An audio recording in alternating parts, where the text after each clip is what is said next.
Bonjour très chers internautes, bienvenue sur Bel Air Sculpture, la chaîne qui brise les rocs. C'est votre frère Reno Boris Mota. Nous allons, dans ce numéro de Bel Air Sculptura, entrer une fois de plus dans le livre d'Apocalypse. Et vous savez que ce livre est un livre très passionnant. C'est un livre qui contient des visions prophétiques qui ont permis à ce que bon nombre de personnes soient éclairées, mais aussi qui ont égaré aussi plusieurs par rapport aux interprétations qu'ils apportent à ces textes. Notons ensemble que ce livre d'Apocalypse, lorsque nous entrons, nous trouvons que le livre nous parle de trois femmes. Il y a une femme qui est enveloppée du soleil, il y a aussi la prostituée et il y a aussi la nouvelle Jérusalem qui descend du ciel, qui est désignée comme étant l'épouse de l'agneau. Donc il y a trois femmes qui sont là dans ce livre d'Apocalypse. On commence par une femme qui porte la grossesse, qui est enceinte et qui met au monde l'enfant mâle. Et ensuite, nous arrivons avec la prostituée et enfin avec la nouvelle Jérusalem qui descend du ciel. Alors maintenant, dans ce numéro-ci, ensemble avec vous, nous allons nous rendre compte d'une chose, c'est que la femme d'Apocalypse chapitre 12, c'est celle qui va nous intéresser en premier lieu. Il y a la femme d'Apocalypse chapitre 12, et il y a aussi la prostituée, il y a aussi l'épouse de l'agneau. Et ce sont en quelque sorte des éléments constitutifs de la vision, de la révélation de Yeshua HaMashiach que Dieu lui a donné, notamment ce que nous trouvons dans le livre d'Apocalypse. Alors dans ce numéro-ci, nous allons nous poser une question, celle de savoir qui est la femme enveloppée dans le soleil? Qui est la femme enveloppée du soleil? Qui est cette femme-là? Et ce serait important que l'on comprenne qui est cette femme. Ensuite, nous saurons si la section de cette vision est censée se produire en nos jours ou dans les jours futurs, ou bien c'est déjà réalisé dans les temps passés, depuis notamment le 1er siècle. Alors déjà là, je crois que ça va être très bouillant, que nous puissions entrer dans cette question sur l'identité de cette femme, et ça nous permettra d'avoir une autre lecture du livre d'Apocalypse par rapport à toutes les projections que l'on nous fait aujourd'hui. Alors prenons le temps que cela nous prendra par la grâce du Seigneur pour que nous puissions traiter de cette question. Notamment, nous allons prendre pour ce soir, pour ce numéro-ci, nous allons prendre Apocalypse chapitre 12, le verset 1er au verset 2e, ainsi que le verset 5. Ce sont ces trois versets qui vont nous intéresser et qui vont en quelque sorte nous interpeller. Alors, avant de progresser, d'aller un peu plus loin, nous devons d'abord notifier ensemble avec vous que les événements annoncés dans le livre d'Apocalypse sont des événements qui devraient arriver bientôt. Et bien effectivement, aucun événement dans ce livre ne devrait arriver au-delà du terme où cela a été fixé. Parce que lorsque Dieu a donné la révélation, il a aussi fixé le terme ou l'intervalle de temps dans lequel devrait se réaliser chaque événement annoncé dans le livre d'Apocalypse.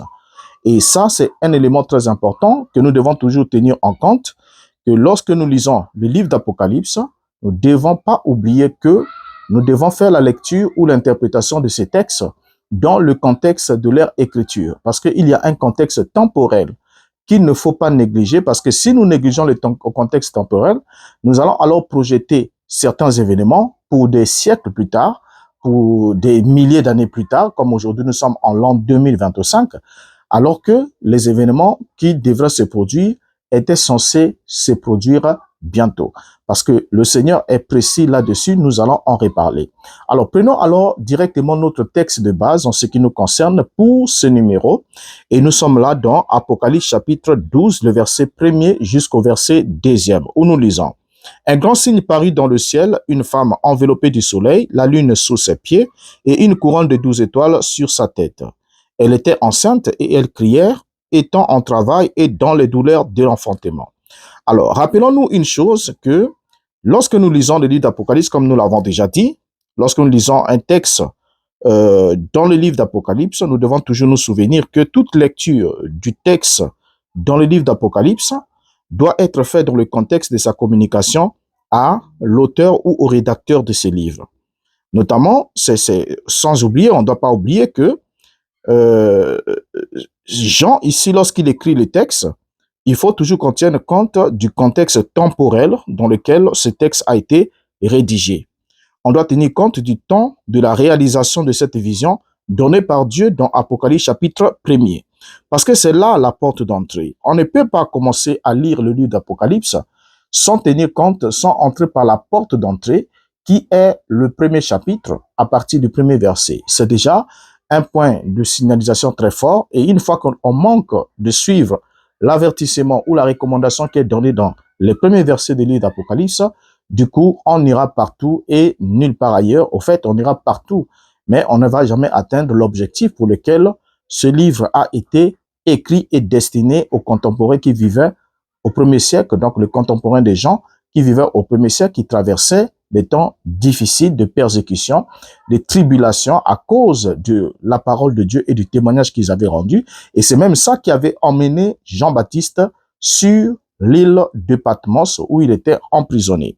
Alors, donc, notons ensemble que lorsque nous regardons notre verset ici, Apocalypse chapitre 12, verset 1er jusqu'au verset 2e, on nous dit qu'un grand signe parut dans le ciel, une femme enveloppée du soleil, la lune sous ses pieds et une couronne de 12 étoiles sur sa tête. Elle était enceinte et elle criait, étant en travail et dans les douleurs de l'enfantement. Alors, comme je l'ai dit, que si nous lisons les livres d'Apocalypse, les visions du livre d'Apocalypse, nous sommes dans l'obligation de respecter l'instruction qui nous a donnée dans le premier chapitre du livre d'Apocalypse et dans le premier verset. Vous voyez, si on ne tient pas compte de cette instruction-là, on risque de s'éloigner de plusieurs siècles du moment de la réalisation des événements qui sont énoncés. C'est-à-dire que les événements devraient arriver bientôt selon ce que dit la Bible. Et ça peut énerver quelqu'un, mais on n'a pas le choix de dire l'exacte vérité. Et si réellement on ne fait pas attention, on risque de manquer de saisir ce pourquoi cette vision a été donnée. Et nous devons alors faire extrêmement attention à l'instruction introductive du livre d'Apocalypse. Et pour ça, il nous faudra toujours relire cela parce que c'est important, puisque nous oublions très vite.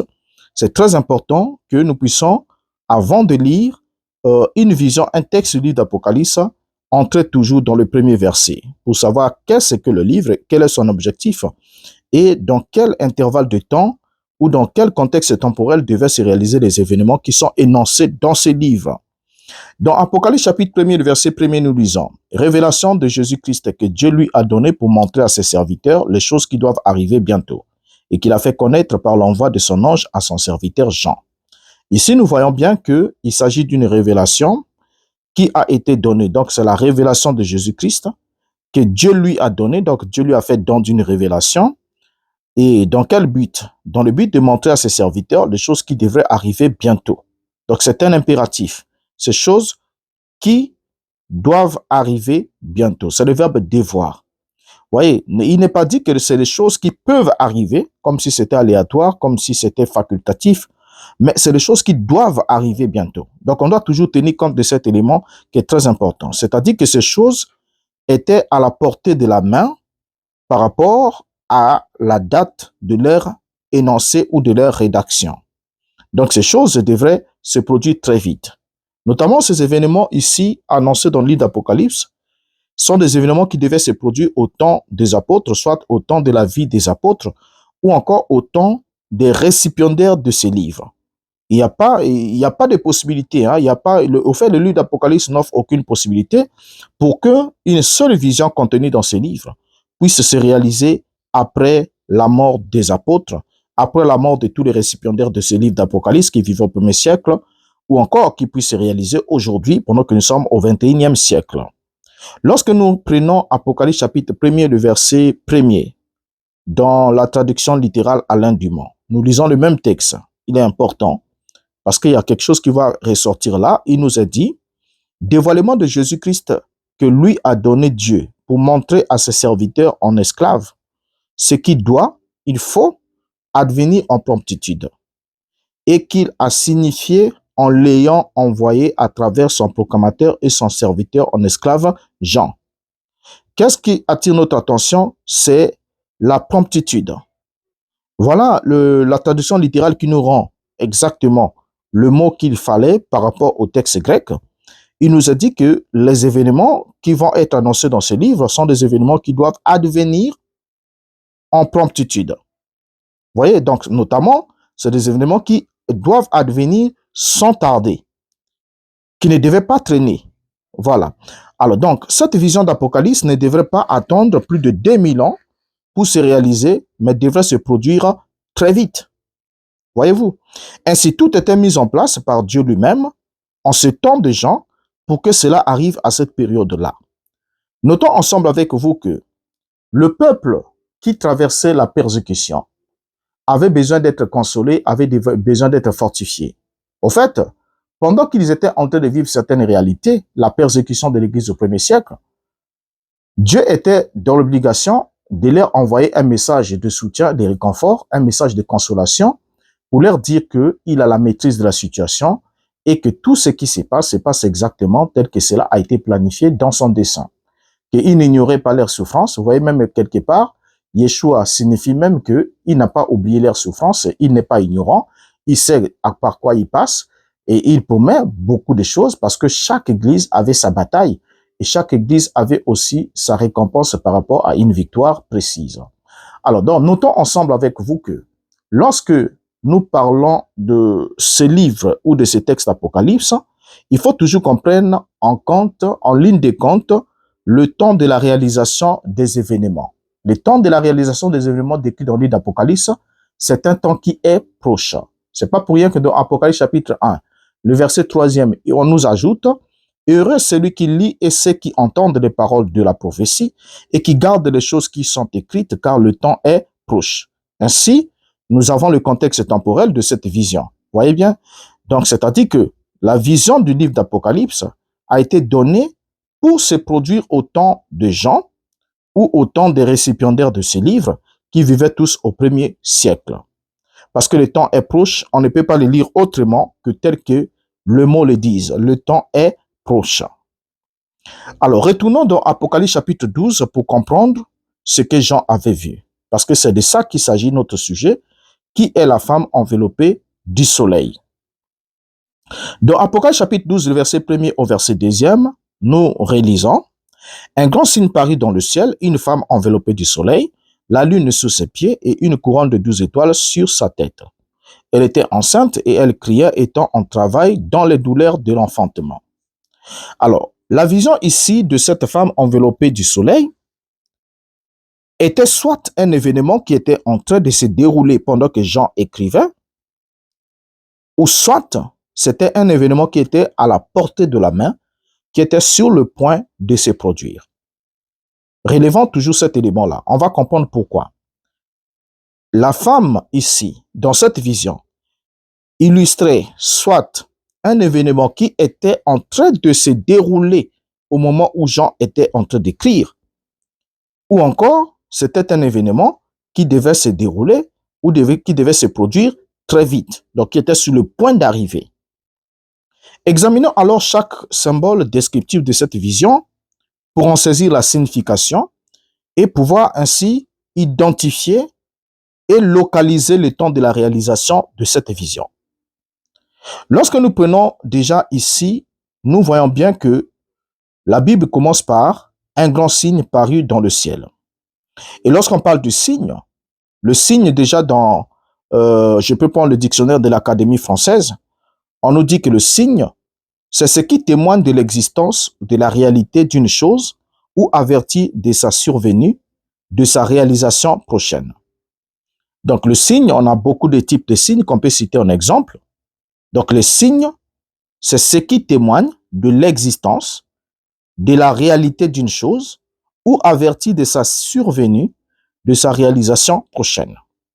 Alors donc déjà ici, cette définition nous permet ainsi de comprendre que ce que Jean a vu ici n'était pas une vision au premier degré, mais c'était juste un symbole, puisque la Bible dit que c'est un signe. Donc c'est en d'autres termes, une vision qui témoignait de la réalisation prochaine d'un événement ou encore d'une réalité spirituelle qui se déroulait en ce moment-là. Et ensuite, Jean devait en être averti. Mais qu'est-ce que nous lisons? Nous lisons ici que un grand signe apparut dans le ciel. Et tout en signifiant que les signes et les symboles dans les Écritures doivent être interprétés par les Écritures, puisque l'Apocalypse lui-même, c'est un livre de révélation. Donc, si nous voulons comprendre réellement pourquoi est-ce que l'apôtre Jean a utilisé tel symbole et qu'est-ce que cela typifiait réellement, il n'y a que les Écritures qui peuvent nous en donner la réponse, la vraie réponse. Vous voyez? Alors donc, le premier terme ici est la localisation où Jean a vu la vision.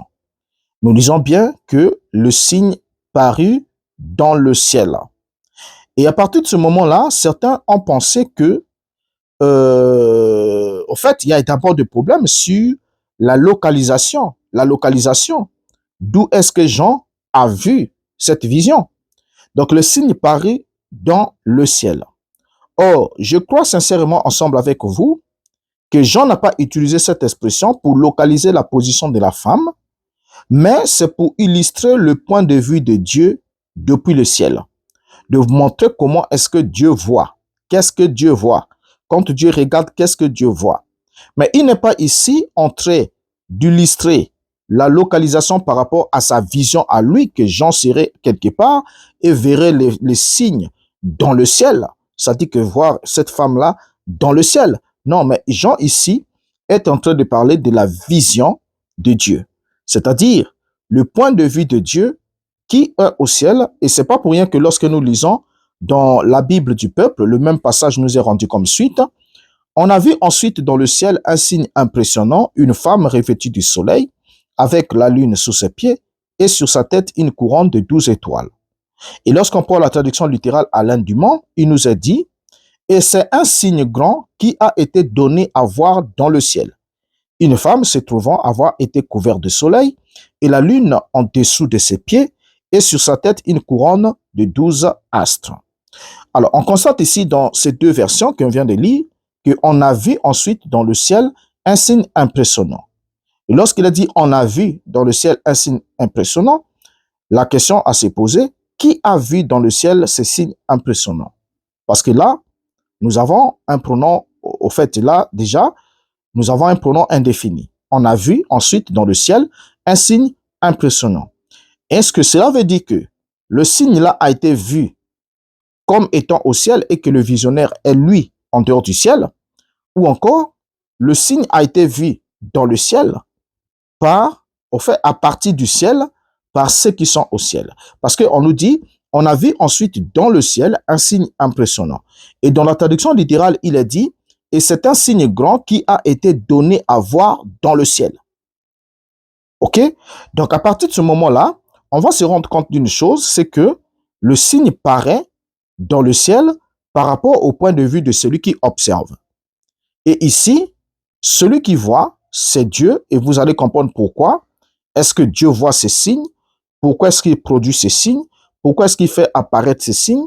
Et dans quel objectif est-ce qu'il donne ces signes? Pour fortifier ou consoler les croyants, pour leur montrer qu'il était réellement à l'œuvre et qu'il était au contrôle de toutes choses. Autrement dit, c'est ainsi que le ciel percevait en quelque sorte ce qui s'est passé sur la terre en ce moment-là, montrant ainsi à Jean quelle était la vision céleste. Donc la femme était représentée. C'est ainsi que le ciel voyait les choses. Donc le ciel voyait les choses sous la forme représentative. Et le point de vue du ciel, c'est ainsi que lorsque on regarde le point de vue du ciel, on peut par exemple voir Jean. Jean voyait dans les événements qui se déroulaient ou qui étaient sur le point de se produire à son époque, du point de vue du ciel, que ce que le ciel voyait. Voyez, parce que le signe parut dans le ciel, on a vu dans le ciel. Alors donc sur terre, le point de vue des humains était complètement négatif par rapport au point de vue de Dieu. Puisque Jean était déjà lui-même, en tant que membre de l'Église, était en prison dans l'île de Patmos. Et donc si vous considérez Jean du point de vue terrestre, vous aurez une image négative de ces derniers. Parce que sur la terre, Jean et tous les restes n'avaient pas une bonne image, n'avaient pas une image glorieuse.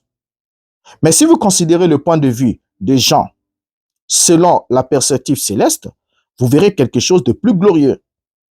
Alors, du point de vue humain, Jean et son groupe, tous les croyants qui vivaient au premier siècle, étaient vus comme des hérétiques, des blasphémateurs, des gens à écraser. Vous voyez, qui n'étaient pas dignes de vivre, qui étaient dignes de mort. Et voilà comment Israël, dans le naturel, voyait et considérait les apôtres comme étant des hérétiques, des blasphémateurs. Donc, ils avaient un autre regard sur eux. Mais lorsque Dieu, lui, depuis le ciel regarde, Dieu voit autre chose.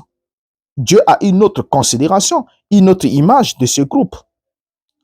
Alors donc cette femme ne pouvait être rien d'autre que Israël dans la phase transitoire entre l'ancienne alliance et la nouvelle alliance. La femme, c'était Israël dans la phase transitoire entre l'ancienne alliance et la nouvelle alliance. Et nous allons expliquer pourquoi. Ce n'est pas Israël de tous les temps, mais Israël dans la phase transitoire, dans la phase de transition, dans la phase intermédiaire entre les deux alliances, l'ancienne et la nouvelle. Alors, dans cette position-là, certains ont dit, écoutez, lorsqu'ils ont vu par rapport à la mission et à l'œuvre accomplie par la femme, celle d'enfanter, certains ont rapidement identifié la femme comme étant Marie, la mère de Yeshua. Ils ont dit que c'était Marie. Il y a beaucoup de dogmes qui courent dans ce sens-là.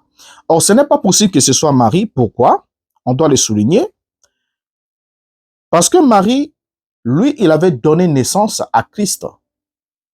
Mais il a donné naissance à Christ, premièrement, étant sous la loi. Marie a enfanté étant sous la loi. Ce qui a fait que Marie a observé les lois rituelles suite à l'impureté d'une femme quand elle met au monde. Elle a observé les 2 semaines. Elle a d'abord, premièrement, ils sont allés circoncire Yeshua le 8e jour, selon ce que Moïse avait prescrit dans la loi. Et ils sont aussi allés offrir des sacrifices, des offrandes de purification pour son impureté. À la suite de la naissance d'un garçon, la Bible donnait des orientations. Donc, Yeshua est né sous la loi. Donc, Marie l'a conçu sous la loi. Marie l'a enfanté sous la loi. Yeshua est né sous la loi. Yeshua a vécu sous la loi. Alors, donc, du coup, cette femme ne peut pas être Marie. Vous allez comprendre pourquoi. Pourquoi est-ce qu'elle ne peut pas être Marie? Parce que cette femme, Marie enfante sous la loi, mais alors que cette femme, elle a la loi sous ses pieds.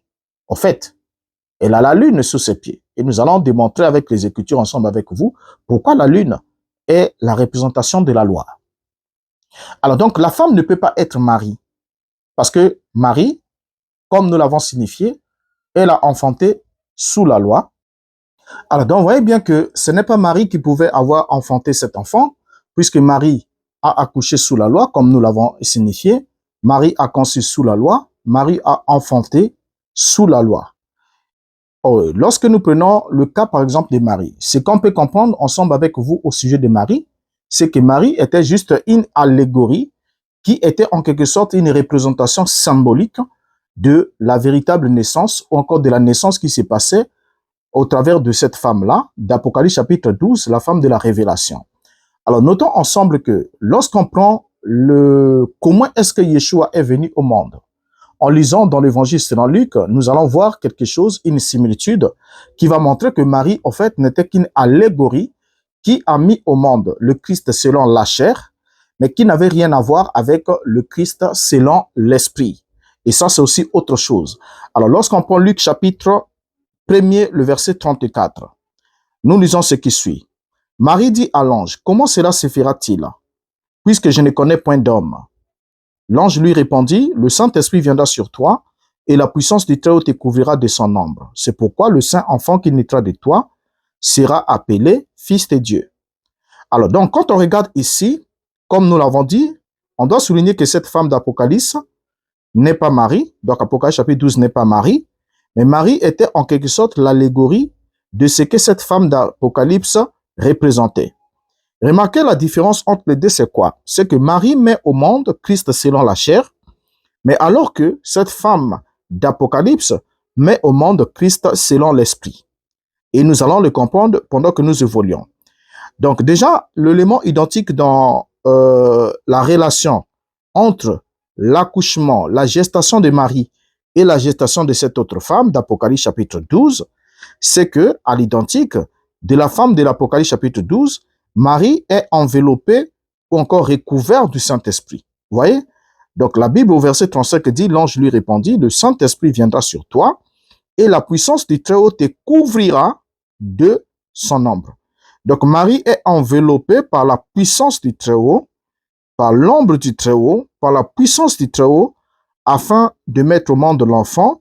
Et c'est là où l'ange dit, c'est pourquoi le saint enfant qui naîtra de toi sera appelé fils de Dieu. Pourquoi est-ce qu'il sera appelé fils de Dieu? Parce que la puissance du Très-Haut te couvrira de son ombre pour que ce dernier soit généré en toi. Vous voyez? Or, l'expérience de Marie, de la même manière qu'on voit Marie qui a été couverte, que la puissance du Saint-Esprit l'a couvert de son ombre, mais on voit aussi l'autre femme là-bas, dans l'Apocalypse chapitre 12, elle est enveloppée maintenant du soleil. Vous voyez un peu? Alors, donc, l'expérience de Marie était en quelque sorte une allégorie de la femme d'Apocalypse chapitre 12. C'était une allégorie. Et c'est pour cette raison que l'apôtre Paul aussi nous donne la précision en ce qui concerne la naissance de Yeshua. Par Marie, il nous dit ce qui suit dans Galates chapitre 4, le verset 4. Mais lorsque les temps ont été accomplis, Dieu a envoyé son fils né d'une femme, né sous la loi. Vous voyez? Donc le fils né d'une femme, né comment? Sous la loi. Et c'est là où Jean chapitre 1er, verset 14 va s'accomplir. Et la parole a été faite chair et elle a habité parmi nous, pleine de grâce et de vérité. Et nous avons contemplé sa gloire, une gloire comme la gloire du Fils unique venu du Père. Alors, ça c'est le tout premier élément. Donc déjà, en premier lieu, on comprend que cette femme ne peut pas être Marie. Parce que Marie a enfanté le Christ selon la chair. Et cette autre femme, elle n'enfante pas le Christ selon la chair. Et même le moment où elle va enfanter, nous allons le découvrir pendant que nous sommes en train de voler dans les Écritures. Que ça n'a absolument rien à voir avec Marie. Donc Marie n'était qu'une allégorie. Donc la naissance que Marie a donnée. Marie a enfanté Yeshua. C'était juste une naissance allégorique, une représentation de la naissance que devait donner cette autre femme, que nous sommes en train de découvrir ensemble avec vous, qui n'est pas une femme littérale. Voilà, qui n'est pas une femme littérale, c'est la femme de la révélation, c'est une femme symbolique. Et nous avons ensemble avec vous dit que la femme, cette femme, c'est Israël dans la phase transitoire entre la femme de la première alliance et le début de la nouvelle alliance. Maintenant, remarquons une chose, c'est que la Bible nous dit que cette femme est enveloppée du soleil. Prenons chacun de ces trois éléments lumineux qui entourent cette femme et nous allons comprendre quelque chose pour pouvoir statuer ou situer l'époque de la réalisation de cette vision, tout en continuant à identifier cette femme pour qu'on voit clairement de quoi est-ce qu'il s'agit. Dans Apocalypse chapitre 12, le verset 1er, nous avons bien lu un grand signe parut dans le ciel, une femme enveloppée du soleil, la lune sous ses pieds et une couronne de 12 étoiles sur sa tête. Nous voyons ici que la femme est comment? Enveloppée du soleil. Elle est enveloppée du soleil. En d'autres termes, le soleil est sa couverture. En d'autres termes, le soleil est son vêtement. Le soleil la couvre. Le soleil la recouvre, puisqu'elle est enveloppée du soleil. Alors, déjà là, lorsqu'on voit le soleil, ça nous rapporte, au fait, ça nous ramène dans Genèse chapitre 1, verset 14, où la Bible nous dit, Dieu dit qu'il y a des luminaires dans l'étendue du ciel pour séparer le jour d'avec la nuit et que ce soit des signes pour marquer les époques, les jours et les années. Notons ensemble avec moi que ce qui attire notre attention dans ces versets, c'est que ces grands luminaires ont été créés dans le but de séparer le jour d'avec la nuit et aussi pour être les signes qui doivent marquer les époques. Donc déjà, lorsque le soleil apparaît, nous sommes là déjà dans un changement d'époque. Le mouvement solaire emmène un changement d'époque. Donc ce sont des signes qui sont censés séparer le jour et la nuit, donc ils emmènent la séparation, et sont des signes qui consistent à marquer les époques, les jours et les années. Voyez un peu. Alors donc déjà l'apparition du soleil est déjà un signe fort autour de cette femme. C'est déjà un signe fort comme quoi nous sommes là en train de passer d'une époque à une autre. Nous sommes en train de passer d'une époque à une autre. Voyez un peu? Et c'est pour cette raison que l'annonce a été déjà faite par le prophète Malachi, annonçant la venue du soleil. Dans Malachi chapitre 4, le verset 2, il est dit, « Mais pour vous qui craignez mon nom, s'élèvera le soleil de la justice, et la guérison sera sous ses ailes. Vous sortirez et vous sauterez comme des veaux d'une étable. Remarquez que la venue du soleil est annoncée. Pour vous qui craignez mon nom, s'élèvera le soleil de la justice. Cela sous-entend que le soleil de la justice ne s'était pas encore levé. Ils étaient encore dans l'obscurité de l'injustice ou de l'iniquité. Donc, le soleil de la justice doit s'élever avec la guérison sous ses ailes. Vous voyez? Et c'est alors que vous sortirez et vous sauterez comme des veaux d'une étable. Mais lorsque l'ange Gabriel est venu et qu'il a annoncé à Zacharie la naissance de Jean-Baptiste, Zacharie a loué Dieu en tenant le langage suivant. Dans sa louange, il va dire ce qui suit dans Luc chapitre 1, verset 78. Grâce aux entrailles de la miséricorde de notre Dieu, en vertu de laquelle le soleil levant nous a visités d'en haut. Donc ici, là, la venue déjà de Jean-Baptiste annonçait la visitation du soleil d'en haut. Ici, Zacharie est en train de le signifier qu'en vertu de laquelle le soleil levant nous a visités d'en haut. Donc ce soleil levant qui les visite d'en haut ne veut rien d'autre, au fait ne dit rien d'autre que exprimer la présence de Dieu, puisque dans le psaume 84, le verset 12, la Bible dit, car l'Éternel Dieu est un soleil et un bouclier. L'Éternel donne la grâce et la gloire. Il ne refuse aucun bien à ceux qui marchent dans l'intégrité. Donc ce passage ici, on voit bien que c'est l'Éternel Dieu qui est un soleil et en même temps un bouclier. Et qu'est-ce qu'il fait? En qualité de soleil, il donne la grâce et la gloire. Regardez les deux éléments, la grâce et la gloire. Or, lorsqu'on lit dans Romains, il nous a dit, l'apôtre Paul nous avait signifié que tous ont péché et sont privés de la présence glorieuse de Dieu, sont privés de la gloire de Dieu. Donc cette gloire n'était pas possible. Mais il fallait que la grâce intervienne, la grâce qui est un élément en contraste avec la loi. Vous voyez? Alors on voit bien ici que l'Éternel donne la grâce. Donc l'Éternel qui est un grand soleil et un bouclier fait quoi? Donne la grâce. Donne la grâce. Et vous savez que le bouclier, c'est cet instrument, naturellement parlant, qui se tient entre vous et les coups de l'ennemi. En d'autres termes, qui vous protège ou qui vous enveloppe. En d'autres termes, qui enveloppe ou qui cache la partie vers laquelle elle est exposée. Il est exposé. Alors, donc déjà ici, on voit bien que l'Éternel donne en qualité de soleil, il donne la grâce et la gloire et ne refuse aucun bienfait à ceux qui marchent dans l'intégrité. Donc le soleil symbolise Dieu, le donateur de la grâce et de la gloire. Donc la femme étant enveloppée du soleil montre simplement que cette femme a été entrée au fait dans la dispensation de la grâce qui amène la gloire. Vous voyez un peu? Donc Dieu qui est un soleil est aussi le donateur de la grâce et de la gloire.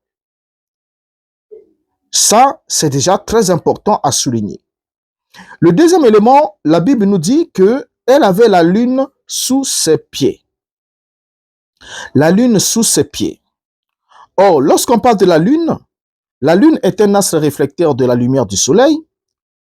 C'est l'image, en quelque sorte, de la loi qui possède une ombre et non l'exacte représentation des choses, puisque dans Hébreux chapitre 8, verset 5, la Bible nous dit « Lesquels célèbrent un culte image et ombre des choses célestes, celle que Moïse en fut divinement averti lorsqu'il allait construire le tabernacle. Un soin lui fit-il dit de faire tout d'après le modèle qui t'a été montré sur la montagne. » Remarquez ici que tout ce que Moïse a fait, le culte que Moïse a célébré, a institué, c'était un culte image, en d'autres termes, un culte reflet, un culte ombre des choses célestes. Voyez un peu, des choses célestes. Alors donc, selon que Moïse en fut divinement averti. Donc Moïse a reçu l'avertissement divin de faire des choses, de construire des choses exactement selon le modèle qui lui a été montré sur la montagne. Donc il y a un modèle qui lui a été montré. En d'autres termes, le culte instauré par Moïse n'était que le réflecteur du véritable culte qui était céleste. Alors en qualité de réflecteur du véritable culte qui était céleste, la loi relative à ce culte n'était rien d'autre que une représentation de la lune, puisque la lune est le réflecteur de la lumière solaire.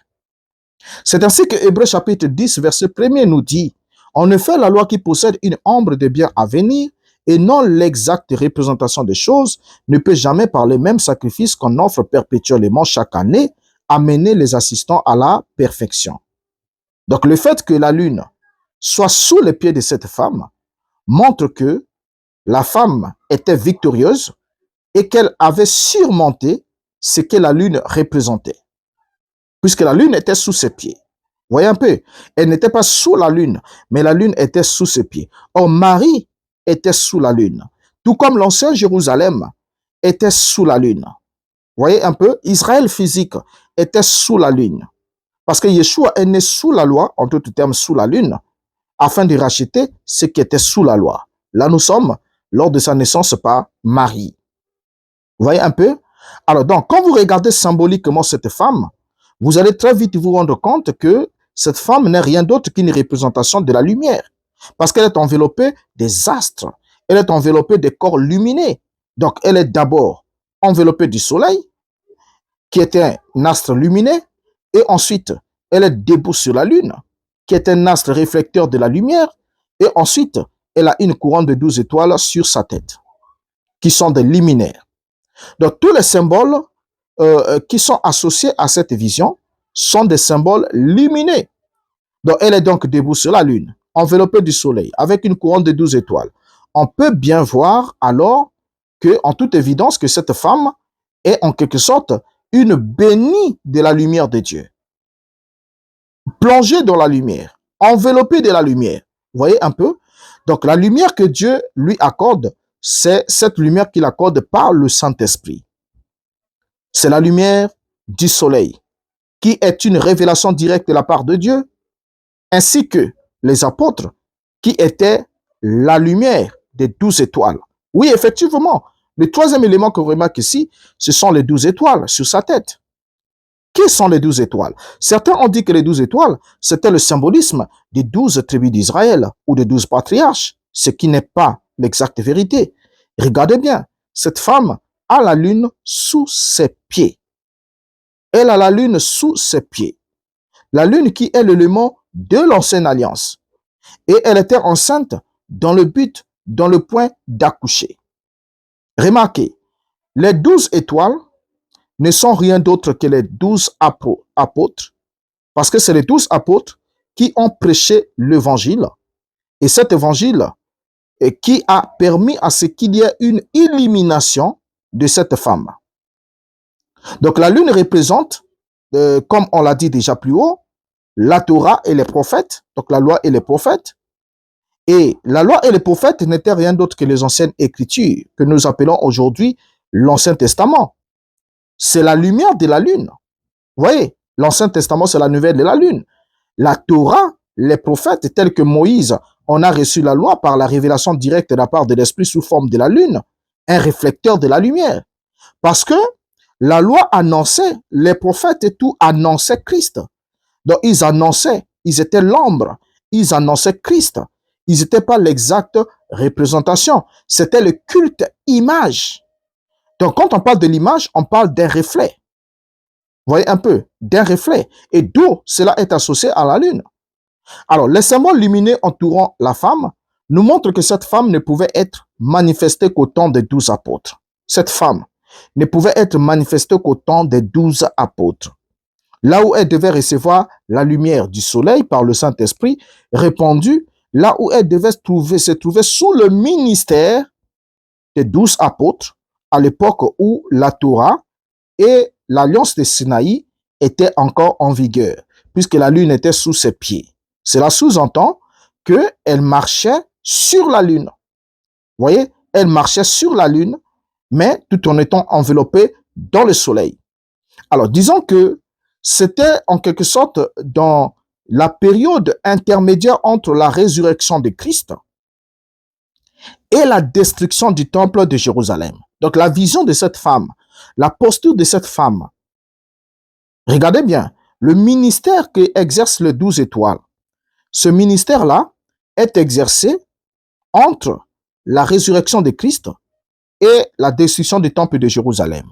Mais la vision ou la manifestation de cette femme arrive dans la phase intermédiaire entre, en quelque sorte, entre la fin de la première alliance et le début de la nouvelle alliance. Mais il y a une chose, comme nous l'avons dit, cette femme représentait Israël dans la phase de transition entre l'ancienne et la nouvelle alliance. Maintenant, lorsqu'on prend le verset deuxième nous dit ce qui suit. Elle était enceinte et elle criait étant en travail dans les douleurs de l'enfantement. Or déjà ici, lorsqu'on précise qu'elle était enceinte, cela veut dire quoi?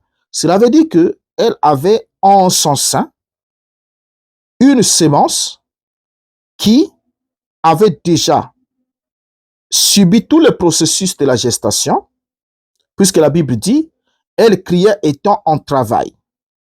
Alors, donc, le fait déjà d'être enceinte signifie quoi? Pour une femme, de façon générale, c'est un langage symbolique, montrant que, puisque naturellement, lorsqu'une femme est enceinte, il y a comme signe clinique, le premier signe de la manifestation d'une grossesse, c'est que il y a l'absence des règles, qui est le symptôme le plus évident de la grossesse.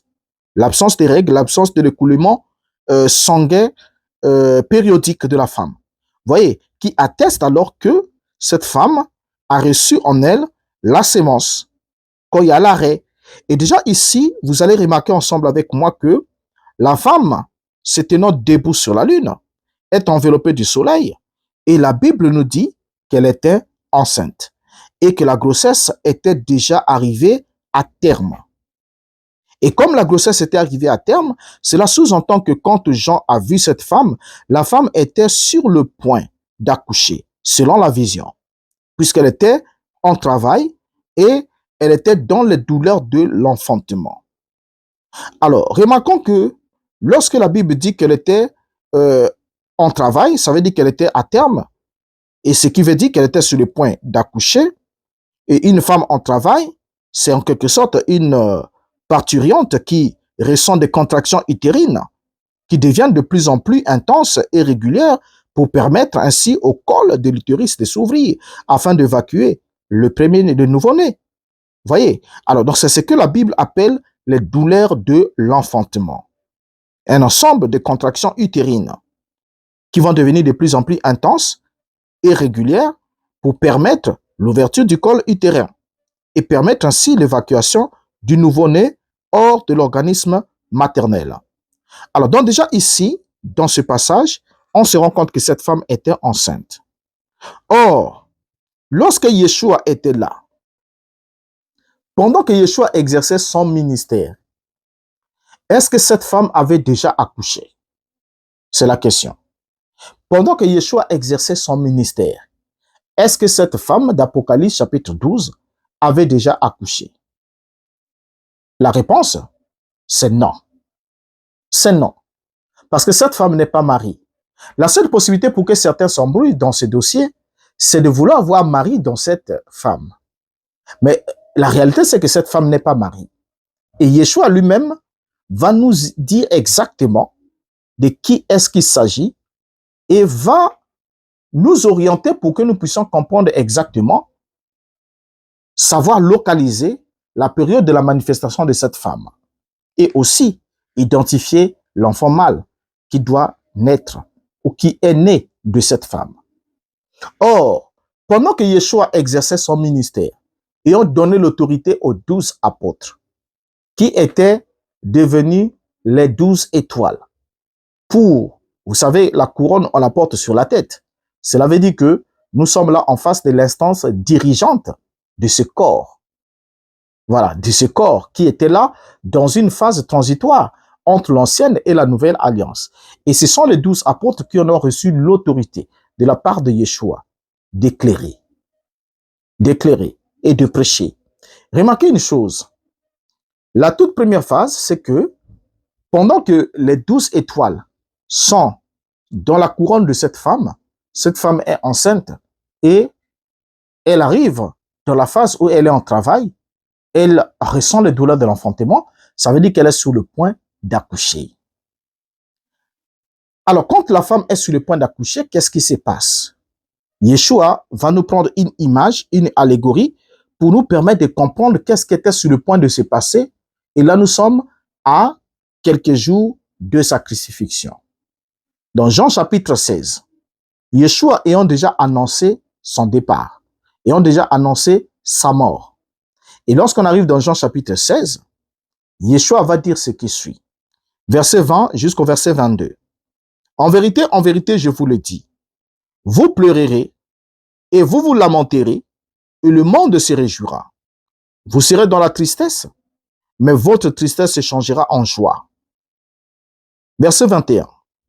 La femme, lorsqu'elle enfante, éprouve de la tristesse parce que son heure est venue.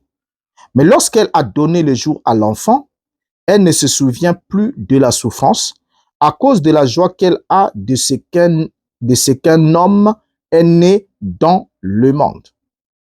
Vous donc aussi, vous êtes maintenant dans la tristesse, mais je vous réveillerai et votre cœur se réjouira et nul ne vous ravira votre joie.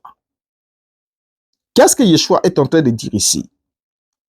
Qu'est-ce qu'il est vraiment en train de dire? Regardez bien. Je vois que je vois ensemble avec vous, je ne sais pas si vous voyez ensemble avec moi, que Yeshua commence d'abord à certifier à ses disciples que vous pleurerez et vous vous lamenterez. C'est dans le futur. Et pendant que vous pleurerez et vous vous lamenterez, le monde se réjouira. C'est dans le futur. Vous serez dans la tristesse. C'est dans le futur. Mais votre tristesse se changera en joie dans le futur. Là, dans ce verset, Yeshua est en train d'annoncer l'attitude ou l'état dans lequel se retrouveraient les disciples lors de la crucifixion du Mashiach. Lorsqu'il sera mis à mort, le monde se réjouira, mais les disciples vont pleurer et vont se lamenter, vont être dans la tristesse. Mais leur tristesse se changera en joie. À quel moment est-ce que leur tristesse se changera en joie? Le verset 21, Yeshua emmène l'allégorie de la femme qui enfante pour montrer que présentement, la femme est dans les douleurs de l'enfantement.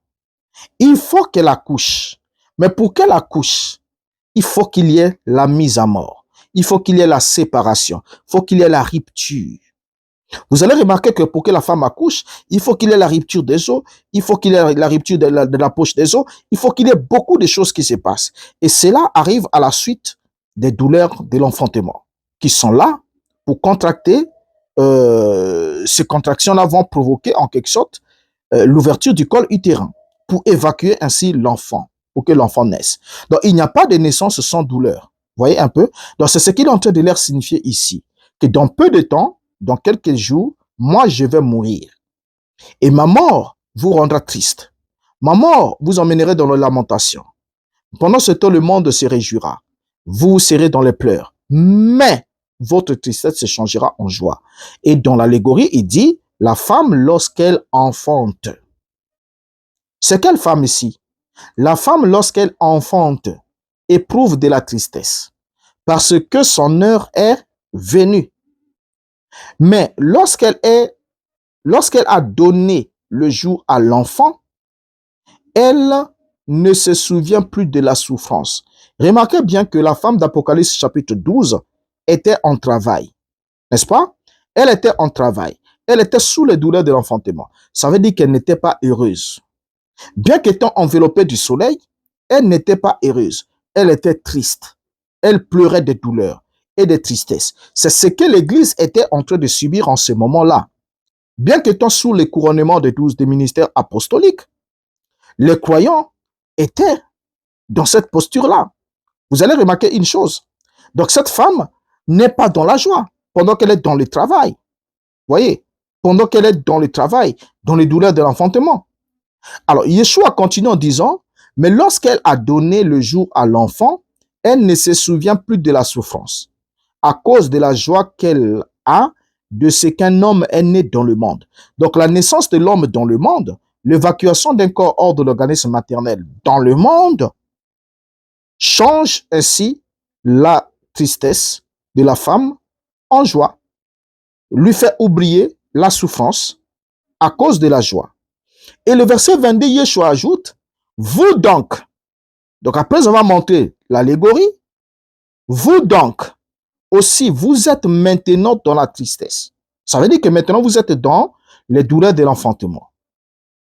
Mais je vous réveillerai, et votre cœur se réjouira, et nul ne vous ravira votre joie. Vous savez que ce qui redonne la joie à la femme, c'est lorsque elle voit le visage de l'enfant, de l'homme qu'elle a amené dans le monde. Donc de l'homme qui est né. Et lorsqu'il rencontre le nouveau-né, alors c'est ça qui procure la joie à cette femme. Ici, dans ce texte, Yeshua était en train d'annoncer sa mort et sa résurrection dans l'allégorie de la femme qui enfante. Et c'est pour cela que lorsqu'on prend Apocalypse chapitre 12, le verset 5, la Bible dit quoi? Elle enfanta un fils qui doit paître toutes les nations avec une verge de fer. Et son enfant fut enlevé vers Dieu et vers son trône. Et du coup, ici, lorsque nous regardons ce texte, sans contredit, tout le monde dit, l'enfant ici, c'est Yeshua. Nous sommes tout à fait d'accord. Nous sommes tout à fait d'accord. Elle enfanta un fils. Mais seulement ici, cette femme qui enfante le fils n'est pas Marie. Et le fils enfanté ici n'est pas Yeshua lors de sa première naissance biologique. Voilà. C'est pas Yeshua lors de sa première naissance biologique. Lorsqu'il est sorti du sein de Marie. Non.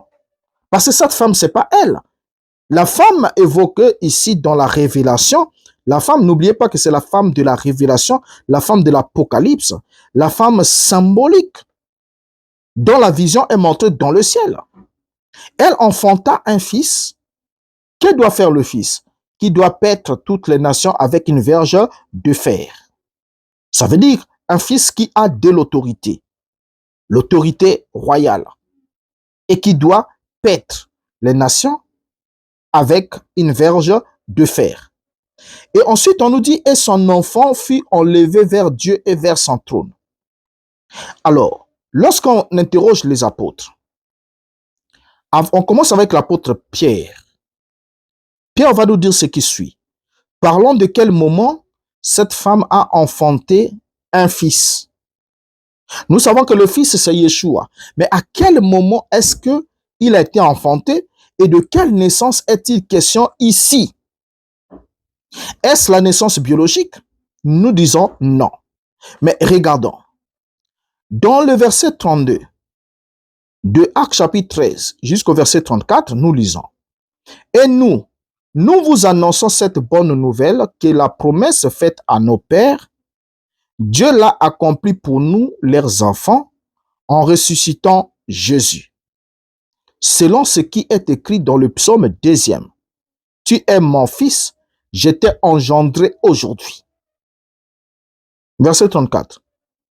Qu'il l'ait ressuscité des morts, de telle sorte qu'il ne retournera pas à la corruption.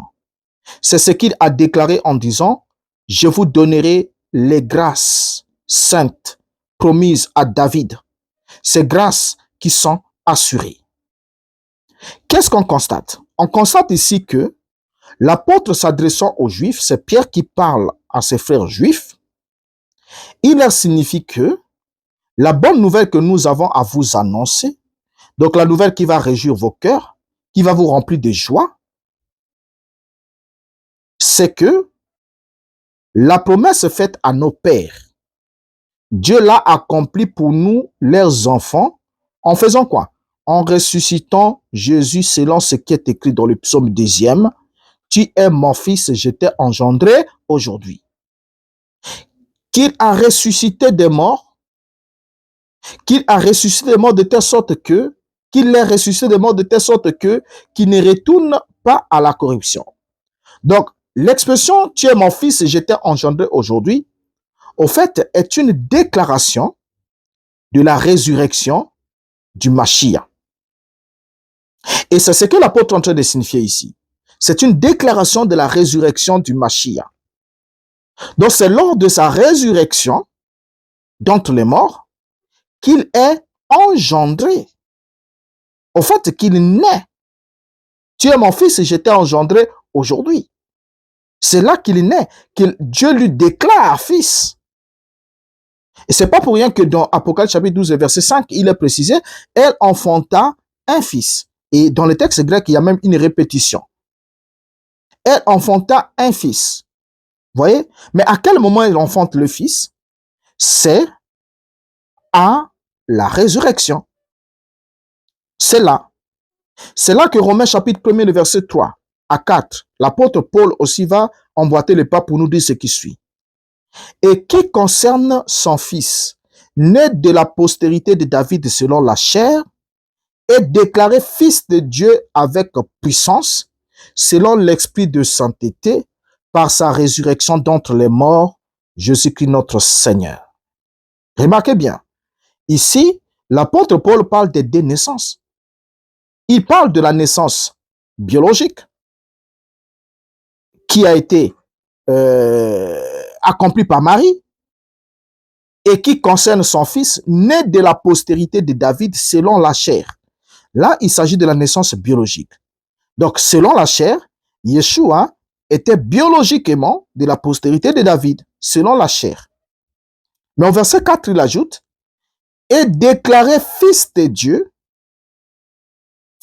Dieu, avec puissance, selon l'esprit de sainteté, par sa résurrection d'entre les morts, Jésus-Christ notre Seigneur. Vous voyez bien? Donc, on se rend bien vite compte que lorsque on parle de la naissance de cette femme, la réponse, si on pose la question, à quel moment est-ce que cette femme d'Apocalypse 12 a donné naissance à l'enfant mâle? C'est ce jour-là, quand le tombeau était ouvert. C'est ce jour-là, quand, par l'esprit de sainteté, Dieu a restauré la présence glorieuse, sa présence glorieuse dans l'âme de Yeshua. Parce que Yeshua est mort lorsque la présence de Dieu l'a quitté. Quand la présence de Dieu l'a quitté, parce que c'est dans la présence de Dieu qu'il y a abondance de la vie en abondance, et les délices éternelles. Mais une fois qu'on est retranché de la présence de Dieu, on meurt. C'est comme ça qu'Adam est mort en Éden. Adam fut le premier à mourir. C'est-à-dire, le premier à être retranché de la présence de Dieu. Il ne s'agissait pas de la mort biologique. La mort d'Adam n'était pas une mort biologique. Et quand la Bible dit que c'est par un homme qu'est venue la mort, et aussi par un homme qu'est venue la résurrection des morts, la Bible précise que Yeshua HaMashiach est le premier-né d'entre les morts. Or, si Yeshua est le premier-né d'entre les morts, cela sous-entendrait que il est la première personne à être ressuscité d'entre les morts de la résurrection dont Dieu parle dans les Écritures. Et cette résurrection dont les résurrections biologiques n'étaient que le symbole, n'étaient que des images. Parce que la résurrection de Yeshua n'est pas une restitution de la vie biologique, mais c'est une restitution de la présence de Dieu dans l'homme. Cette présence qu'il a quittée.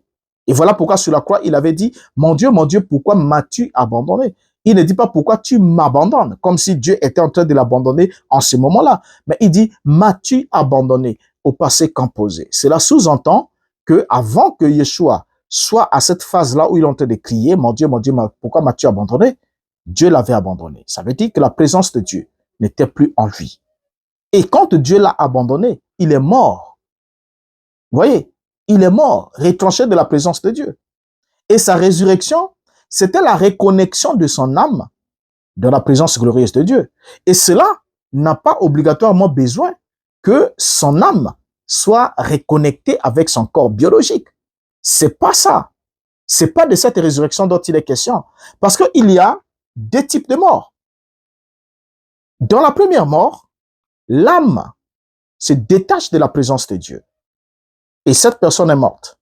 Et même si elle est en train de marcher physiquement, de parler, d'aller au travail, de faire beaucoup de choses comme tous les êtres normaux, mais c'est quand même quelqu'un qui est mort du point de vue de Dieu. Pourquoi? Parce que la présence de Dieu n'est plus en lui. C'est ce que Adam était devenu après avoir désobéi. Il était retranché de la présence de Dieu. Il fuyait même la présence de Dieu. Il fuyait même au point où Dieu l'a chassé de sa présence. Il l'a mis dehors, hors du jardin, pour qu'il ne mange pas de l'arbre de vie. Voyez, donc, lorsque on parle de la résurrection du Mashiach, la résurrection du Mashiach a eu deux phases. La toute première phase, c'est que Dieu a reconnecté l'âme du Mashiach à sa présence glorieuse. C'est là où il est écrit, tu n'abandonneras pas mon âme dans le séjour des morts. Et lorsque l'âme n'est pas abandonnée dans le séjour des morts, ça ne veut pas forcément dire que l'âme doit être reconnectée avec le corps. Parce que l'âme peut être repêchée du séjour des morts et reconnectée à la présence glorieuse de Dieu sans être dans le corps biologique. Et c'est ça la résurrection. Et là, elle se passe incognito, ici sur la surface. Or, les êtres humains ont déjà eu une interprétation de la résurrection. Ils ont dit, Yeshua ressuscité était revenu, il avait apparu à ses disciples, il a marché avec eux, il a mangé même avec eux, et ensuite il est renseigné même pendant 40 jours avant de monter littéralement devant eux au ciel. Et c'est comme ça que beaucoup de personnes ont pensé que la résurrection évoquait celle de Yeshua quand la Bible dit que Yeshua est la prémisse de ceux qui sont morts. Le premier à ressusciter d'entre les morts. Et il voit la mort biologique. Mais alors que Yeshua n'est pas biologiquement le premier à revenir d'entre les morts. Parce que dans l'Ancien Testament, il y a eu déjà deux cas. Le fils de la veuve, il y a eu l'homme qu'on a jeté sur les ossements d'Élysée et le fils de la Sunamite. Vous voyez un peu? Donc il y a eu ce cas. Et même dans le Nouveau Testament, il y a le cas de la veuve, le fils de la veuve d'Énaïm, et puis le cas de la fille de Zarus, et sans oublier le cas de Lazare. Mais tous ces gens-là étaient ressuscités dans la vie mortelle, biologique. C'était la restitution de la vie biologique. La vie qu'ils avaient perdue, c'était la vie biologique. Et c'est comme ça qu'ils sont encore morts. Or, la Bible dit que Christ est ressuscité des morts, ne meurt plus. Il ne meurt plus, il ne peut plus mourir. Pourquoi? Parce que son âme est reconnectée à la présence glorieuse de Dieu. De sorte qu'il n'y a plus de possibilité qu'il y ait séparation entre son âme et la présence glorieuse de Dieu. Ce n'est pas possible. Ça devient impossible. Alors, pourquoi est-ce que Yeshua est revenu avec un corps? Nous en avons parlé dans un numéro, nous pourrons en revenir, mais on veut quand même dire un bref aperçu.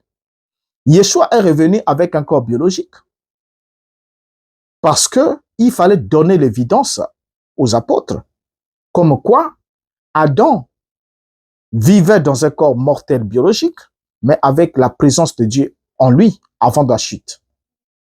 Et que je suis mort, je suis revenu à la vie. Maintenant, je reviens biologiquement, vous donner le témoignage que la promesse du Père est réelle et que même pendant que vous êtes dans ce corps mortel, vous allez recevoir le Saint-Esprit qui ramènera la présence de Dieu dans vos âmes. Et vous allez vivre biologiquement, bien qu'étant mortel dans le corps, mais étant immortel au-dedans de vous, à cause de la présence de Dieu dans votre âme ne pourra plus jamais être séparée de Dieu, comme fut celle d'Adam. C'est ce qu'il voulait leur faire comprendre. Donc, s'il n'y avait pas cette évidence-là, pour signifier cette évidence, Yeshua pouvait ressusciter et se passer du corps qui était dans la tombe. Il pouvait se passer de ce corps-là. Mais si le corps a été récupéré, c'était juste pour donner le témoignage comme quoi la présence de Dieu peut être restaurée dans la vie biologique mortelle. Parce que c'est nous qui en avons encore besoin pour qu'on ait l'évidence. Il fallait nous donner cette évidence comme étant une gerbe agitée de ces grands et glorieux miracles. Alors donc, la résurrection est quelque chose de fondamental. C'est alors lors de la résurrection du Mashiach que ce dernier est né. C'est pas pour rien que lorsqu'on veut évoluer, on va se rendre compte que l'apôtre Paul dans Romains chapitre 8 va dire que la nature tout entière gémit et soupire attendant la manifestation des enfants de Dieu, des fils de Dieu. Et dit, nous de même, nous gémissons dans nos corps, attendant dans notre corps mortel, attendant la rédemption, l'adoption, la rédemption de nos corps. Vous voyez? Donc, l'apôtre Paul dit qu'eux aussi, ils étaient dans le douleur de l'enfantement. Or, cette rédemption du corps mortel, qui n'est pas le corps de chair, bien sûr, on met un point d'interrogation là-dessus, je crois qu'on en parlera. Ce corps mortel, c'est le corps soumis à la mort, le corps qui peut périr. Et ce corps qui peut périr, c'est un homme intérieur qui peut être retranché définitivement de la présence de Dieu. Parce que cet homme ici extérieur, lui, il vit en contact avec les autres mortels dans le domaine physique. Il n'entre pas dans la présence de Dieu, celui-ci. Il n'entre pas. Vous voyez? Mais c'est l'homme intérieur qui accède, c'est lui qui est restauré. Maintenant, Paul attendait que le corps mortel revête l'immortalité. Et ce corps mortel, c'était pas le corps biologique. C'était pas celui-là. Vous voyez? Mais cela devait se passer quand? Cela devrait se passer à la résurrection, où l'apôtre Paul dit qu'il attend que le Seigneur vienne transformer son corps. C'est une transformation. Et cette transformation est-elle biologique? Est-ce que c'est une transformation biologique?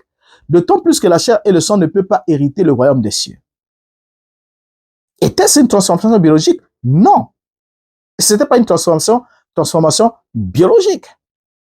Vous voyez, ça n'a absolument rien à voir avec ça. Ce que Paul a enseigné n'a rien à voir. Et c'est là où Paul parle que la nature soupire des douleurs de l'enfantement. Ça veut dire qu'elle était en travail sur le point de faire quoi? D'accoucher. Les fils de Dieu. Les fils de Dieu. Et quand on parle d'accoucher les fils de Dieu, on parle de la naissance. Or, Yeshua a été accouché de sa seconde naissance, bien sûr, la naissance d'en haut. Il a été accouché à sa résurrection. C'est là qu'il a été déclaré par la puissance de la résurrection, fils de Dieu. Par cet acte de la résurrection, Dieu, restaurant sa présence dans l'âme de Yeshua, déclara fortement que celui-ci était son fils qu'il avait engendré aujourd'hui. Voyez un peu? Alors, donc c'est à partir de ce moment-là, vous allez voir que lorsque cette femme d'Apocalypse chapitre 12 enfante l'enfant mâle, elle ne l'enfante pas à la naissance de Yeshua, qui était la naissance physique biologique, mais elle l'enfante à la naissance de Yeshua par la puissance de la résurrection. Et cela arrive lors de la résurrection. C'est là où vous allez voir que la Bible donne la suite et dit que elle enfanta un fils qui doit paître le monde avec une verge de fer. Et ensuite, la Bible dit quoi? Et l'enfant fut enlevé vers Dieu et vers son trône. À quel moment a eu lieu l'enlèvement de cet enfant? N'est-ce pas après sa résurrection que Yeshua fut enlevé? Ça veut dire après sa naissance, n'est-ce pas? Après sa résurrection, qu'il fut enlevé. Mais il ne fut pas enlevé aussi longtemps qu'il n'est pas passé par la souffrance avant d'entrer dans la gloire. Parce que son entrée dans la gloire devait passer par la souffrance. Et cette souffrance devait causer la tristesse des croyants, des disciples, des apôtres, mais qui se sont réjouis lorsqu'ils l'ont vu ressusciter. Voilà le schéma. Vous voyez un peu?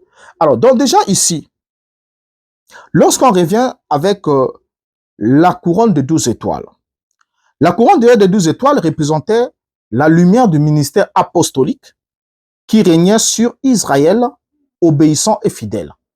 Parce qu'il y avait un reste, un petit groupe, ceux qui avaient cru et qui étaient sous la guidance de la lumière apostolique. Ceux-là ont bénéficié de l'éclairage que les apôtres retiraient de la faveur, de la grâce divine, le grand soleil, n'est-ce pas? Et ensuite, par leur ministère, ils puisaient dans la loi et les prophètes, qui sont la Torah, notamment la lune, ce qu'il concernait le Mashiach. C'est-à-dire pour démontrer que le Mashiach, Yeshua était le Christ, il puisait dans la loi et les prophètes, qui étaient l'ombre, qui était le reflet, qui annonçait pour leur dire, si vous ne pouvez pas comprendre la réalité qui est spirituelle, alors laissez-nous vous montrer l'image ou l'ombre qui est naturelle.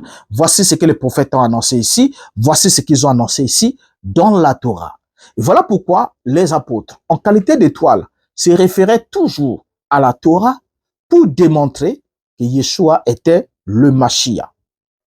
Et une chose encore, lorsque les apôtres ont accepté l'évangile, ils ont prêché l'évangile en qualité de la couronne de 12 étoiles sur la femme. Ils ont prêché cet évangile et il y a eu un reste qui a accepté l'évangile.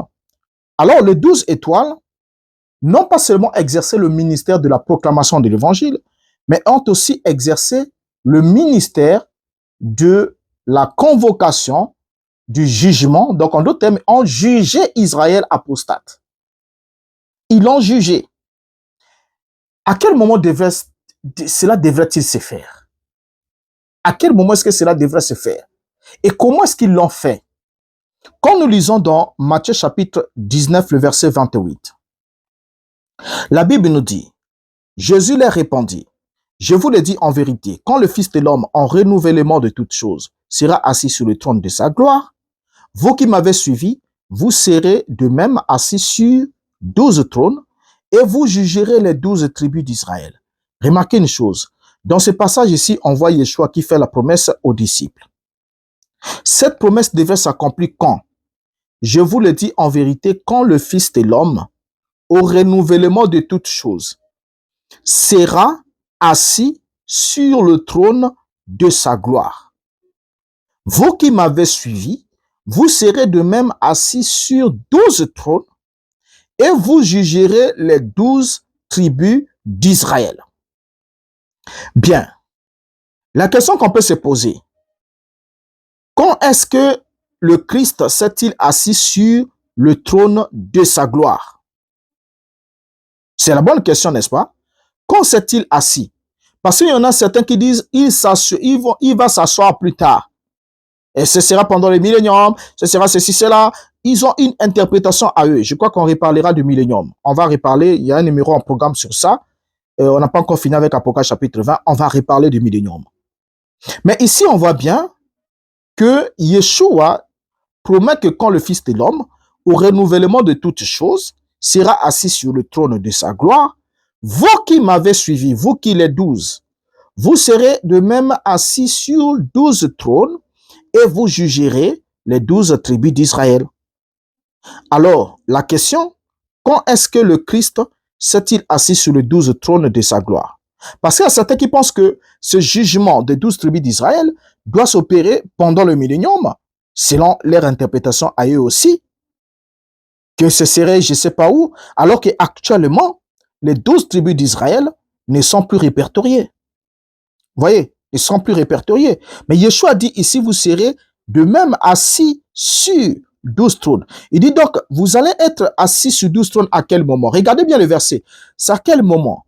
C'est au moment du renouvellement de toutes choses, quand le Fils de l'homme sera assis sur le trône de sa gloire.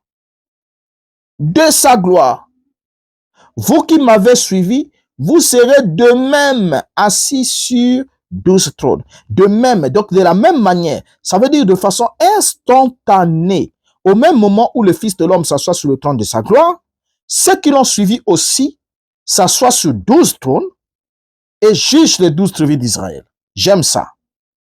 Alors, la réponse la plus simple, quand est-ce que le Fils de l'homme s'est-il assis sur le trône de sa gloire? C'est juste après son ascension. Voilà. Juste après son ascension. Donc, quand le Fils de l'homme est enlevé au ciel, vers Dieu et vers son trône, au même moment, les 12 apôtres occupent aussi 12 trônes et jugent les 12 tribus d'Israël. Regardez comment ça s'est passé. Pierre, le jour de la Pentecôte, va nous signifier une chose. Il va nous dire, dans Actes chapitre 2, le verset 33 à 34, Élevé à la droite de Dieu, il a reçu du Père le Saint-Esprit qui avait été promis. Et il l'a répandu comme vous le voyez et l'entendez.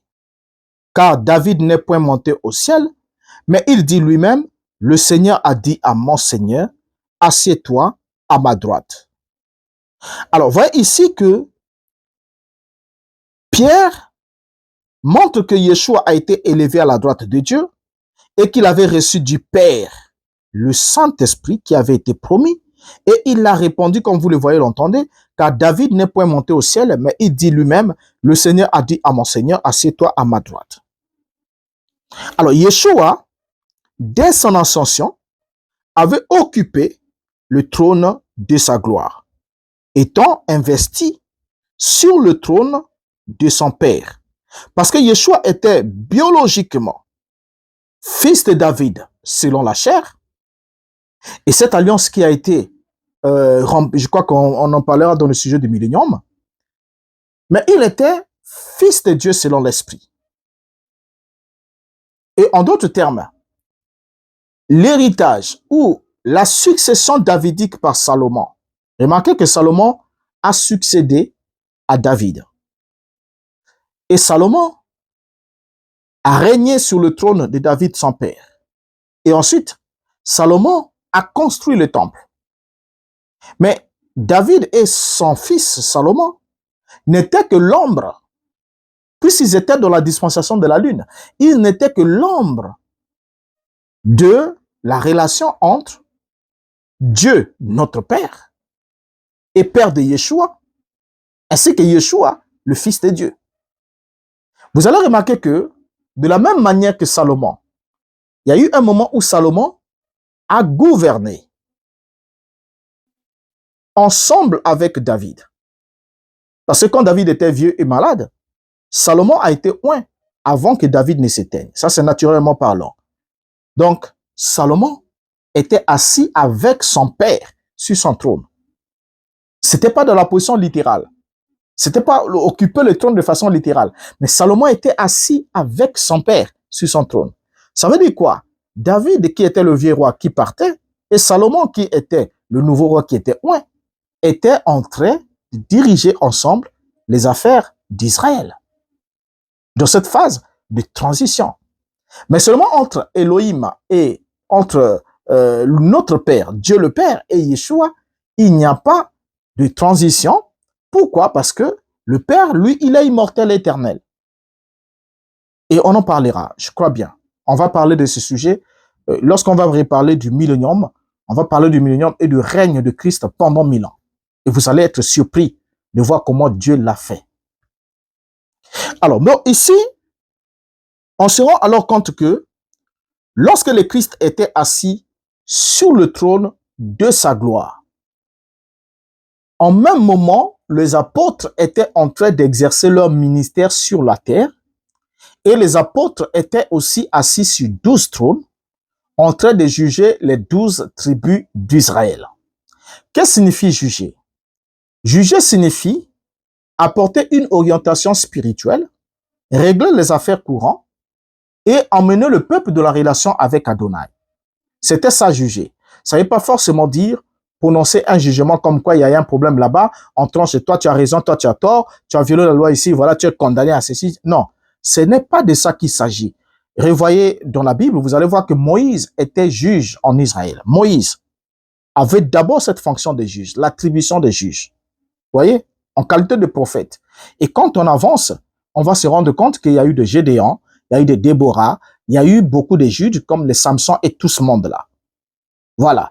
Donc, ici, lorsque Yeshua dit que vous serez assis sur 12 trônes et vous jugerez les 12 tribus d'Israël, les gens ont pensé qu'il s'agissait du jugement d'un grand trône blanc, un jugement dernier, où on dirait que les apôtres, et ils vont juger seulement les 12 tribus d'Israël, et maintenant les autres tribus du monde, on ne sait pas qui devait les juger. Et certains aussi se sont permis de blasphémer pour dire non, Yeshua a menti, il a échoué parce que tous les apôtres sont même morts, aucun d'eux n'a occupé un trône pour juger. Mais alors que Yeshua avait dit que ça se passe simultanément, pendant que lui, il sera assis sur le trône de sa gloire, ceux qui l'ont suivi, ça sera aussi sur 12 trônes. Ça veut dire qu'ils seront revêtus de l'autorité pour exercer le jugement de Dieu sur la Jérusalem apostate et en même temps orienter le petit reste qui avait cru. Vous voyez? Donc ça se passe au même moment. Christ est assis sur le trône de sa gloire. Ça se passe au même moment. Donc Christ était assis sur le trône de sa gloire pendant que les apôtres étaient dans l'exercice de leur ministère apostolique.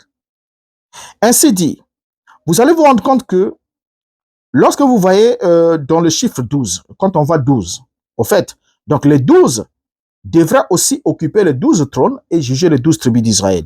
Vous allez remarquer qu'ils devraient juger les 12 tribus d'Israël. Or, Israël n'existe plus. Mais ils devaient juger ces 12 tribus à quel moment? Au moment où le Fils de l'homme est assis sur le trône de sa gloire, au même moment, et aussi doivent s'asseoir sur 12 trônes et juger. Ensuite, remarquez, ça doit se passer au même moment. Oh, j'aime ça, j'aime cette précision. Ainsi, la couronne de 12 étoiles représentait la période où les apôtres exerçaient leur ministère apostolique par la prédication de l'évangile. Et là, Yeshua est déjà né.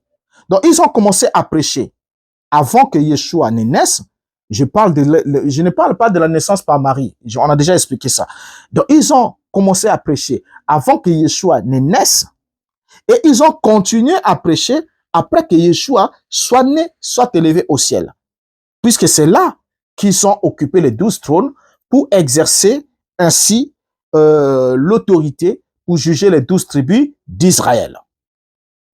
Donc, les 12 apôtres régnaient en quelque sorte sur Israël fidèle, c'est-à-dire sur l'Église, qui était le reste du peuple, et en même temps, ils étaient en train de juger Israël apostate. Donc, les apôtres, animés par le Saint-Esprit, prêchaient ainsi l'accomplissement de la Torah. Et comment est-ce qu'ils le prêchaient? Ils étaient en train de donner le vrai sens de ce que les Écritures prophétiques avaient annoncé au sujet du Mashiach. C'est ainsi qu'ils puisaient, montrant l'illustration de la femme sur, ou au-dessus, ou marchant, ou foulant aux pieds la lune. Voyez.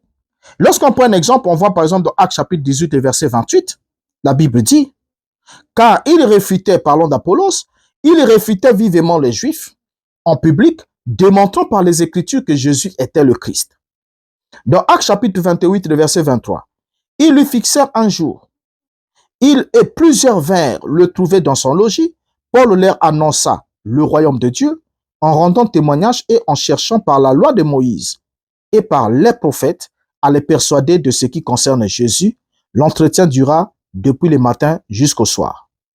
Donc vous voyez bien ici que les apôtres puisaient dans les Écritures ce qu'il fallait pour démontrer que Yeshua était le Mashiach. Donc ils avaient reçu ainsi la lumière du soleil par le Saint-Esprit et la projetaient sur la lune pour ensuite extraire de la loi et des prophètes la démonstration selon laquelle Yeshua est le Mashiach. Et Yeshua lui-même, en tant que Mashiach, vous allez remarquer que lui-même, en tant que Mashiach, était en quelque sorte la représentation de la lumière, puisque déjà dans Jean chapitre 1er, le verset 6 jusqu'au verset 10, la Bible nous montre que Yeshua était la véritable lumière qui, en venant dans le monde, éclaire tout homme. Voilà. Et donc, il était la véritable lumière. Alors, lorsque on regarde, on va se rendre compte d'une chose pendant que nous sommes en train de chuter. On va se rendre compte d'une chose qui est très important, c'est quoi? C'est que la prédication de l'évangile était le don de la lumière à Israël. Donc Dieu a donné la lumière à Israël par la prédication de l'évangile. C'est comme ça que la lumière a éclairé. Et vous allez voir que la couronne, on la porte sur la tête. C'est l'instance dirigeante. Les 12 apôtres constituant cette couronne des 12 étoiles. On va se rendre compte d'une chose que quand la lumière vient, le don de la lumière est fait par la prédication de l'évangile.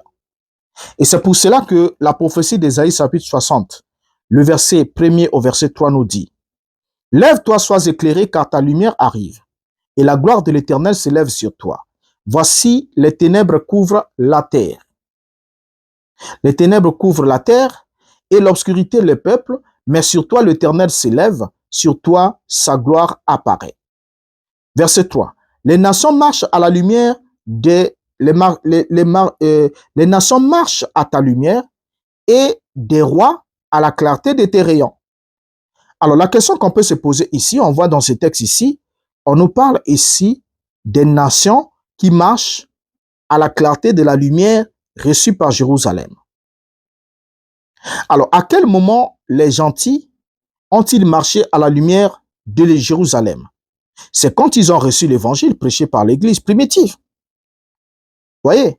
Et même si Israël avait majoritairement rejeté l'évangile, qui était la lumière, mais les gentils ont marché à la suite de cette lumière. Ainsi, cette femme, comme nous l'avons déjà dit, représentait cette période des derniers jours de l'ancienne alliance, de l'ancien Jérusalem, pendant que Christ exerçait son ministère ainsi que les apôtres. Et cette période de l'évangile était prêchée, cette période où l'évangile était prêché à Israël pour la ramener à Dieu par une nouvelle alliance ou encore un nouveau contrat de mariage. Ainsi, Apocalypse 12:5 qui dit « Elle enfanta un fils qui doit paître toutes les nations avec une verge de fer, et son enfant fut enlevé vers Dieu et vers son trône. » Et cet enfant mâle, comme nous l'avons déjà dit, que nous voyons ici au verset 5, que la mise au monde était bien le Christ ressuscité. C'est le Christ ressuscité. Et seulement cet enfant mâle n'était pas seulement le Christ ressuscité, car Christ était le premier-né d'entre plusieurs frères. Ce qui sous-entend que cette femme symbolisait en quelque sorte la matrice mère qui est censée mettre au monde des fils. Regardez une chose. Dans Romains 8, verset 29, Paul dit au sujet de Yeshua, « Car ce qu'il a connu d'avance, il les a aussi prédestinés à être semblables à l'image de son fils, afin que son fils fût le premier-né d'entre plusieurs frères. » Donc, Yeshua est le fils premier-né de Dieu. En tant que premier-né, cela sous-entend qu'il a des frères, comme c'est énoncé ici. Ses frères, c'est nous. Vous voyez? Donc, lui, il est le premier-né. Et nous devons aussi naître par la même procédure, par le même processus que lui, il est né. Donc, Christ n'est pas le seul enfant mâle, né symboliquement de cette femme, mais cette femme a été imprégnée par le Saint-Esprit pour donner naissance à de nombreux fils et filles. C'est ainsi que dans Jean chapitre 1, le verset 12 à 13, l'apôtre dit, « Mais à tous ceux qui l'ont reçu, à ceux qui croient en son nom, elle a donné le pouvoir de devenir enfants de Dieu, lesquels sont nés non du sang, ni de la volonté de la chair, ni de la volonté de l'homme, mais de Dieu. » Ainsi, Christ était le Fils de Dieu, y compris tous ceux qui avaient reçu l'évangile. Alors, si Christ était né de Dieu, ses frères étaient aussi nés de Dieu, ou doivent naître de Dieu. Donc, l'enfant mâle ici était le Christ, mais pas lui seul, pas lui seulement. Le Christ est ressuscité, pas le Christ biologique, mais le Christ est ressuscité, celui qui ne meurt plus jamais. Voyez? Donc, cet enfant mâle, c'était le Christ, mais pas lui seulement, mais c'était aussi tous ceux qui sont engendrés par l'évangile.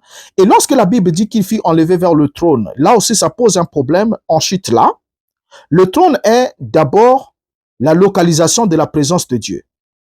Et lorsqu'on regarde même dans l'Ancien Testament, on va se rendre compte que l'arche d'alliance représentait le trône de Dieu sur la terre, où la présence de Dieu siégeait au milieu des chérubins. C'était le trône. Ainsi, personne ne pouvait se tenir dans la présence de Dieu, excepté le souverain sacrificateur, parce que le trône était là. Vous voyez bien? Alors, donc, Christ était en quelque sorte le précurseur de tous les fils de Dieu dans la présence de Dieu. Donc, en entrant dans la présence de Dieu, en accédant au trône, à l'autorité gouvernante, dirigeante, Christ nous a précédés. Il est entré dans la présence de Dieu, ensuite il a ouvert la voie aux autres.